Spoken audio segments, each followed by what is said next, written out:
सवाल खड़े हो रहे हैं। रोहित पवार कह रहे हैं ये नौटंकी है। आपके जिले में आज 2 लोग गए हैं, एक उप मुख्यमंत्री वहां पर नहीं पहुंचे हैं। इन सारी चीजों को कैसे ये नौटंकी नहीं है, महानौटंकी है।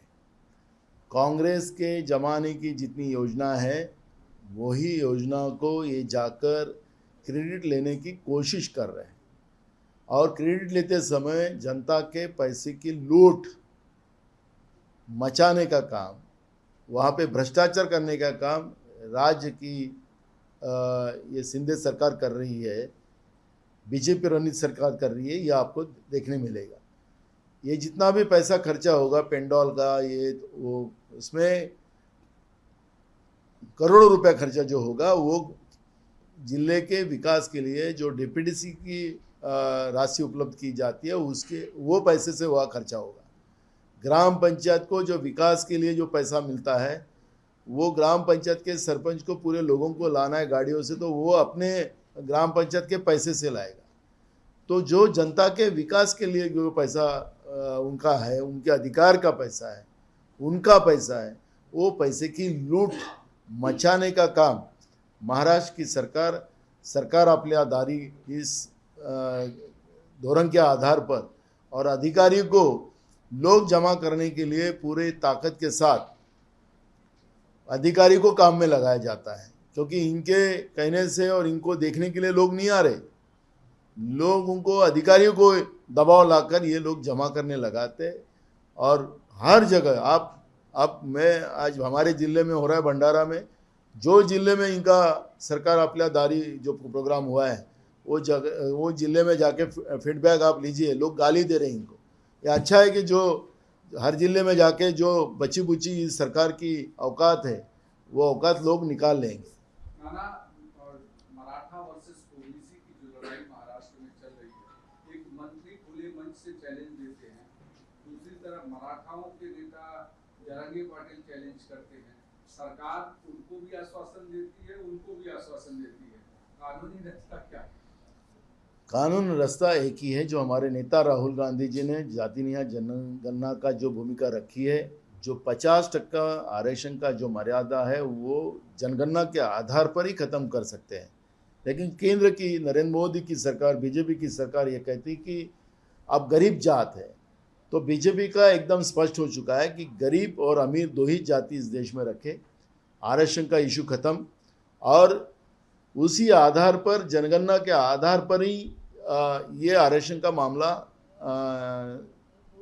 छूट सकता है, इन लोगों को एक सामाजिक न्याय मिल सकता है। और मैं कांग्रेस का मुखिया कर मैं उनको हम उनको वचन देते हैं कि महाराष्ट्र में और केंद्र में अगर कांग्रेस की सरकार आती है तो मराठा आरक्षण हो, जो भी आरक्षण के मामले महाराष्ट्र में अड़े पड़े हैं, लोग कई सालों से लड़ रहे हैं, वो जाति न्याय जनगणना के आधार पर ही छुड़ाए जाएंगे और कानूनन छुड़ाए जाएंगे, ये विश्वास हम देंगे। लेकिन सरकार जानबूझकर इस मामले को बढ़ाने का काम कर रही है। राज्य का मंत्री भी उसमें शामिल होकर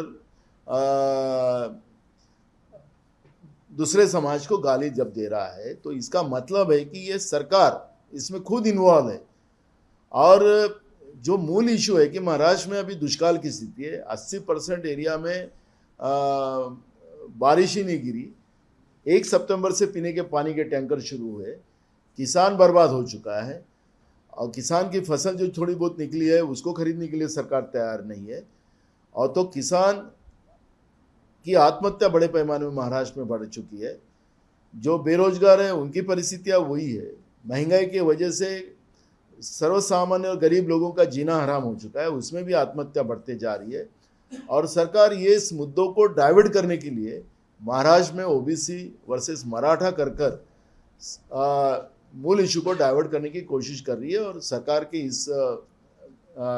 इस तरह की जो भूमिका है उसका कांग्रेस पार्टी निषेध करती है। आप सबका जो फाइनल मैच का वर्ल्ड कप का इतिहास रहा है, या तो वानखेड़े स्टेडियम में मैच होता रहा, या तो दिल्ली के फिरोजशाह कोटला मैदान में, लेकिन इस बार जानबूझकर नरेंद्र मोदी स्टेडियम में मैच रखा गया। संजय राउत ने बयान दिया है कि इसके पीछे एक बहुत बड़ी बीजेपी पार्टी पूरी तरह से पिक्चर तैयार की थी जीत का क्रेडिट लेने के लिए। जिस तरह से उद्योग कॉर्पोरेट सेक्टर को ले जाया गया, क्रिकेट भी यहाँ से ले जाने के लिए गुजरात की तरफ पूरी तरह से उसका ध्यान आकर्षण करने की कोशिश की जा रही है और बीजेपी पार्टी को ज्यादा से ज्यादा देश में पॉपुलैरिटी मिले ये कोशिश की गई थी। और इसके साथ कपिल देव को भी और बुलाया कपिल गया देव तो पुरानी टीम थी 1963 विजेता टीम, उनको भी इन्विटेशन मिल गया था, जिसको लेकर कपिल देव ने कहा भी है और संजय राउत ने भी कहा है कि बीजेपी के छोटे-छोटे नेताओं को भी बुलाया गया था पर कपिल जैसे जो बड़े इंसान हैं उनको बुलाया नहीं गया था। ये सिर्फ इवेंट मैनेजमेंट के तरीके। ये इवेंट मैनेजमेंट में और नौटंकी में बीजेपी बहुत एक्सपर्ट है। वो कई अपन घटनाओं का ये देंगे, लेकिन कल की घटना ताज़ा है। सरदार वल्लभ भाई पटेल स्टेडियम का नाम था, उस स्टेडियम को अपना ही खुद का नाम प्रधानमंत्री जी ने, नरेंद्र मोदी जी ने दिया है। ये तो अभी का इतिहास है, कोई पुराना तो इतिहास है ही नहीं। सरदार वल्लभ भाई पटेल से भी बड़ा बनने की कोशिश वो करने की कोशिश कर रहे थे, लेकिन कल के मैच ने ये दिखा दिया कि तुम कितना भी नौटंकी कर लो, कितना भी इवेंट मैनेजमेंट कर लो, तकदीर अब तुम्हारे साथ नहीं है, भगवान श्री राम तुम्हारे साथ नहीं है। कल जिस तरह से हिंदुस्तान की टीम के बारे में लोगों के मन में एक विश्वास था कि हमारी हिंदुस्तान की टीम ही वर्ल्ड कप जीतेगी, और पूरे देश के लोग पूरे देश के लोगों की नज़र उस कल के मैच पे थी। लेकिन जो इंडिया के विरोध का जो खिलाड़ी वहाँ पहुँच गया स्टेडियम के अंदर, और वहीं से मैच हारना शुरू हो गया। तो मुझे लगता है कि अब बीजेपी के लोगों ने भी ये समझना चाहिए कि वास्तविकता क्या है। अब वो खिलाड़ी का काम अब देश में नहीं बचा है, क्योंकि वो जहाँ जाएगा वहाँ बंटाधार होने वाला है, यह अब स्पष्ट हो चुका है। इंडिया हारेगी कि जीतेगी, जो आप लोगों के अलायंस है, अब एक इंडिया तो वो खिलाड़ी हमारे साथ नहीं है, इसलिए इंडिया जीतेगा। नाना साहब, उत्तर प्रदेश में भाजपा सरकार ने हलाल सर्टिफाइड जो खाना है, दवाइयां हैं, उस पर बैन लगा दिया है। इससे काफी पॉलिटिकल कंट्रोवर्सी हुई। देखो, वो संवैधानिक व्यवस्था को बीजेपी न मानने वाली पार्टी है। हमारे देश में जितने भी धर्म और जाति के लोग रहते हैं, उनका अपने धन के आधार पर उनका रहन सहन, उनका एक व्यक्ति स्वातंत्र, उसका सब चीज़ें उसको है। लेकिन अगर बीजेपी ये चाहती कि ये सब व्यक्ति स्वातंत्र ही सबका खत्म हो जाए, तो इसका मतलब ही कि वो संवैधानिक व्यवस्था का नहीं मानती। संवैधानिक व्यवस्था के आधार पर वो सरकार बनी हुई है। अगर उनको किसी के धर्म के बारे में गुस्सा करने का अधिकार नहीं है, उनके रीति रिवाज के ऊपर गुस्सा करने का किसी को अधिकार नहीं है। मुसलमान को हिंदू के ऊपर नहीं और हिंदू को मुसलमान पे नहीं है। लेकिन देश में अगर ऐसी स्थिति बनती है तो ये संवैधानिक व्यवस्था को न मानने वाली जो मानसिकता के लोग जो सत्ता में बैठे हैं, उनको जनता सबक सिखाए। आप लगातार कह रहे हैं कि जब मोदी जी का दौरा महाराष्ट्र में होता है, उद्योग धंधे कहीं ना कहीं बाहर चले जाते हैं। किस तरीके की चीजें आपके पास आई है, आंकड़े आए हैं, किस तरीके से? कितने आंकड़े चाहिए आपको? जितने भी इंडस्ट्री जो गुजरात के चुनाव के पहले बड़े पैमाने में महाराष्ट्र से जितनी इंडस्ट्रीज गई है, तो गुजरात में ही गई है। अभी अपने राज्य के मुख्यमंत्री वो चालू है कि नहीं देखने के लिए गए थे, बीच में उनको बुलाया गया था। अभी डायमंड का उद्योग जैसे शिरडी में आए मोदी जी, तो मुंबई का सबसे बड़ा उद्योग जो था डायमंड उद्योग, वो भी चले गए सूरत में। तो इसका मतलब है कि ये जितना भी महाराष्ट्र में रिसोर्सेज थे उद्योग के, वो सब रिसोर्सेज निकाल कर गुजरात लेके गए। तो इसमें छुपा क्या है, कहाँ आंकड़ेबारी देने की जरूरत? आपको लगता है कि जिस तरीके की महाराष्ट्र में इस समय कंडीशन बनी हुई है, लगातार झगड़े चल रहे हैं, आगजनी चल रही है, दंगे की स्थिति है, ऐसे में कोई नया उद्योगपति या कोई नई इंडस्ट्री डालेगा? बिल्कुल। मैं जब भी कहा कि इस महाराज जो जल रहा है और जलाने का काम सरकार कर रही है, जानबूझकर कर रही है, सरकार के मंत्री उसमें इन्वॉल्व है, तो जो भी उद्योग है वो भी यहाँ से जाएंगे। क्योंकि उद्योगों के लिए जो शांतता चाहिए, वो अशांतता अगर महाराष्ट्र में होगी, महाराष्ट्र जलता होगा, तो कोई भी उद्योग यहाँ खड़ा नहीं रहेगा, सब भागेंगे। और यही बीजेपी चाहती है कि महाराष्ट्र कंगाल हो, और बीजेपी की रणनीति उसी आधार पर चल रही है, और अब पूरे राज्य की जनता समझ रही है। नाना, जेपी नड्डा कहते हैं कि इस बार का जो चुनाव है, चुनाव जो 5 राज्यों में हो रहा है, वो बीजेपी वर्सेस परिवारवाद, इस बहन को आप किस तरह से देखते अब बीजेपी में कितना परिवारवाद है उसके ऊपर बात नहीं करेंगे वो लोग। अब कितने साल तुम परिवारवाद के नाम पे खाओगे? आपने 10 साल में देश में क्या किया उसका तो बताइए लोगों को। आपने देश को तबाही किया है, देश को बर्बादी किया, आपने देश को बेच के देश चला रहे हो। अब बेचने के लिए कुछ रहा ही नहीं तुम्हारे पास। जिस परिवारवाद की बात करते, तुमने कहा था कि खुद नरेंद्र मोदी जी कहा था कि जिस दिन गांधी परिवार के व्यतिरिक्त राष्ट्रीय अध्यक्ष कांग्रेस का दूसरा बनेगा तब मैं कांग्रेस के बारे में मैं अच्छा कहूँगा। अब तो हमारे राष्ट्रीय अध्यक्ष मल्लिकार्जुन खड़गे जी है, वो एक दलित है, वो तो खुद अपने भाषण में बताते हैं। तो आप अगर गांधी परिवार के एक ब्राह्मण परिवार के बारे में आपका एलिगेशन है तो आप दलित हो गया, तो किसके बारे में आपका परिवारवाद का एलिगेशन है? तो जो तुमने अगर देश में सत्ता में आने के बाद झूठ बोलकर, झूठ सपने दिखाकर तुमने देश के लिए क्या किया वो तो बताइए आप। देश को आपने तबाही किया था, देश को तो आपने कुछ बढ़ाया नहीं है। एक ऐसी कोई योजना बताइए, मैं बहुत से हम लोग देखते हैं एक योजना मोदी जी ने इस देश के लिए लाई तो कोई जवाब ही नहीं देता, क्या किया तो कोई जवाब ही नहीं। मोदी क्या ऐसा, क्या मोदी में, मोदी ब्रांड हो सकता है तो ब्रांड कभी कभी चलते कभी बंद हो जाते हैं, ऐसे कई ब्रांड आए कई गए हैं। तो मूल इशू है कि हमने लोकतंत्र में हमने जनता के लिए क्या किया वो तो पहले आप बताइए।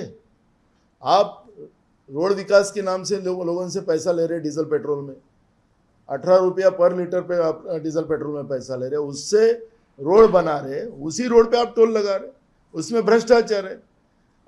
द्वारका और दिल्ली रोड में 18 करोड़ किलोमीटर का रास्ते को आपने 250 करोड़ रुपए में बनाया, तो कितना बड़ा भ्रष्टाचार आप कर रहे हो उसमें भी पता चलता है। हमने रोड बनाए, हमने ब्रिज बनाए, तो वो तो जनता के पैसे से, उसमें भी आप टोल लगा रहे हो, लोगों को तो आप लूट रहे हो। आपने कौन सा विकास किया ये तो बताइए। जनता को लूट कर आज जो देश में, मैंने जब भी कहा कि देश के आंकड़े अभी फिलहाल ही जारी हुए हैं, तो जो महंगाई की वजह से जो मीडियम क्लास और गरीब लोग आत्महत्या कर रहे हैं, बेरोजगारी की वजह से कर रहे हैं। आप अभी आपने नौकर भर्ती के बारे में बात कर रहे हैं कि हम कंपनी में तुमको तुरंत ऑर्डर दे देंगे, तो मैं उनको पूछना चाहता हूं कि उसमें रिजर्वेशन रहेगा क्या? नहीं रहेगा। पगार का गारंटी रहेगा क्या? नहीं रहेगा। आपने सब प्राइवेटीकरण कर दिया, फौज को प्राइवेट निजीकरण कर दिया, तो रिजर्वेशन खत्म हो गया, नौकरी की गारंटी खत्म हो गई। तो आप किसके बारे में बात कर रहे हो? जो देश को निजीकरण के मामले में 100% निजीकरण कर देश को तबाह करने वाली नीति का, तो उसके बारे में बात करो ना। तुम अब परिवारवार बात के ऊपर बार बार बात करके अब देश की जनता समझ चुकी है कि ये तुम्हारा ढकोसला है। जिस गांधी परिवार ने देश को एक नहीं दो दो प्रधानमंत्री की बलिदान यहाँ पर इस गांधी परिवार ने दिया है। इंदिरा जी, अभी कल ही हम जयंती मनाई इंदिरा जी की, उन्होंने कहा कि मेरे शरीर का एक एक खून का कतरा ये देश को ताकत देगा और देश मजबूत होगा। ये हमारी इंदिरा जी का शब्द था। तो ये इनका तो कोई बलिदान भी नहीं है। तो ये लोगों ने इस तरह की बात कर गांधी परिवार का नहीं, भारत देश का अपमान ना करे, यही हमारी सलाह है उनको। महाराष्ट्र में जिस प्रकार से एक अकोला की घटना है जहाँ पे 14 साल की बच्ची के साथ उनका सर उड़वा दिया जाता है, उससे सिगरेट के महाराष्ट्र में कानून बॉडी मिलती है महिला की, हालांकि चेंबूर में 2 दिन पहले एक लड़की का रेप की घटना थी। क्या महाराष्ट्र में लॉ एंड ऑर्डर, महाराष्ट्र में कानून व्यवस्था पूरी खत्म हो चुकी है। हम राज्यपाल जी को भी मिले, हमने डीजी को भी मिले थे कानून व्यवस्था के मैटर में, लेकिन ना डीजी ख्याल कर रहे हैं। सरकार के दबाव में पूरे पुलिस विभाग है। पुलिस विभाग सिर्फ अपोजिशन को कैसे फंसाया जाए उसके ऊपर काम कर रहे हैं। फ़ोन टैपिंग में लगी हुई है, और जो फ़ोन टैपिंग करने वाले अधिकारियों का कैसा प्रमोशन किया जाता है वो भी आप लोग देख रहे हो। तो महाराष्ट्र में जनता का कोई सुरक्षा का व्यवस्था नहीं है। जितने भी पुलिस है, जितने भी उनके खोखे के एमएलएज है, उनको Y+ सिक्योरिटी दी गई है, किसी को Z+ सिक्योरिटी दी गई है, और पुलिस पूरे सरकार की व्यवस्था को संभालने में लगी है। जनता का लेना देना नहीं है। और जो गुनहगार प्रवृत्ति के लोग महाराष्ट्र में हैं, जिसमें ड्रग माफिया ललित पाटिल, मोदी का ही नाम आता है ललित मोदी का, तो वो देश लूट के भागा है। तो ये ललित पाटिल नाम का जो है, ये ललित पाटिल, इसने जो ड्रग का जो जाल पूरे महाराष्ट्र में फैलाया था, उसको कैसी सुविधा इन लोगों ने, सरकार ने दी है, वो पूरे राज्य ने नहीं, देश ने देखा है। तो ये सरकार गुनहगार के पीछे कैसे है, उनको कैसी मदद करते हैं। जेल में, एरोड़ा जेल में आपने देखा कि पुलिस के वैन से जेल में अंदर कैदी को कैसी 5 स्टार व्यवस्था पहुंचाई जाती है, वो भी वीडियो आपके मीडिया के माध्यम से हमने देखा है। तो गुनहगार को डर रहा नहीं है। गुनहगार को लगता है कि थोड़े दिन के लिए जाना है, वहाँ पे भी मौज मस्ती करना है। तो यहाँ डर खत्म हो गया। महाराष्ट्र के पुलिस का डर खत्म होने का कारण ही ये है कि आज की जो सरकार है, ये सरकार पुलिस पे भी दबाव बनाकर है और महाराष्ट्र की जनता आज असुरक्षित है। महाराष्ट्र में पूरी कानून व्यवस्था बिगड़ी हुई है। ये परिस्थिति आज महाराष्ट्र में है। जालना में जो सभा होगी, इसका एक टोल था कहीं ना कहीं छत्तीसगढ़ को आने वाले समय में उनकी पार्टी स्थापित करनी चाहिए और सारा समाज उनके साथ खड़ा रहेगा। ये बात विजय वडेट्टीवार के साथ सामने भी, उनके टोल में सामने है, बाकी के नेताओं ने। क्या ऐसी कोई स्थिति बन सकती है साहब? मैं कल क्या होने वाला उसके बारे में मैं नहीं जानता। मैं आज की स्थिति पे बात करता हूँ। महाराष्ट्र का मंत्री अगर किसी दूसरे समाज को जाके वहाँ चैलेंज करता है, तो राज्य की सरकार इस तरह का मराठा और ओबीसी का झगड़ा पैदा कर कर जनता के मूल इशू को डाइवर्ट कर रही है। आज महंगाई, बेरोजगारी, किसान के इशू हमारे लिए सबसे बड़े महत्व के है। उस पर चर्चा सरकार क्यों नहीं करती? और इस तरह से महाराष्ट्र को जलाकर महाराष्ट्र को बर्बाद करने का अधिकार ये सरकार को हमने दिया नहीं है, महाराष्ट्र की जनता ने नहीं दिया है। ये शाहू फुले अम्बेडकर का महाराष्ट्र है। यहाँ सामाजिक न्याय की भूमिका हमेशा चलती आई है। यहाँ सामाजिक न्याय के जगह सामाजिक न्याय को ही मट्टी पलित करने का काम शुरू किया है और इसका हम विरोध करते हैं। महाराष्ट्र की शांति भंग करने के लिए कौन जिम्मेदार है सबसे ज्यादा? पार्टी ने महाराष्ट्र की सरकार है। महाराष्ट्र के उप मुख्यमंत्री देवेंद्र फडणवीस, ये शिंदे, राज्य के मुख्यमंत्री, राज्य के उप मुख्यमंत्री अजित पवार और उनकी पूरे सरकार ही जवाबदार है। जरांगे पाटिल और ये बाकी लोगों को कोई आरोप लगाने में कोई अर्थ नहीं। ये सरकार ही उसके लिए जवाबदार है।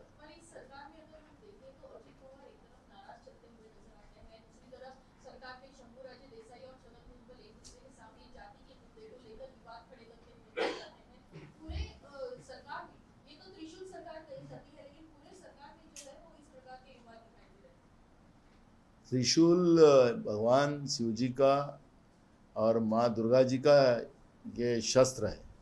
त्रिशूल का नाम लेकर उस शस्त्र को बदनाम ना करें आप लोग। वो हमारी आस्था और हमारे संरक्षण की जो ये शस्त्र है, वो उसका नाम लेकर ऐसे जो भ्रष्टाचार के डर से बनी हुई सरकार, ये त्रिशूल नहीं हो सकती। और इसलिए ये जो सरकार है, महाराष्ट्र के जनता के मूल इशू को डाइवर्ट करने के लिए इस तरह के लड़ाई कराकर महाराष्ट्र को जलाने का काम कर रही है और ये सरकार ही उसके लिए दोषी है।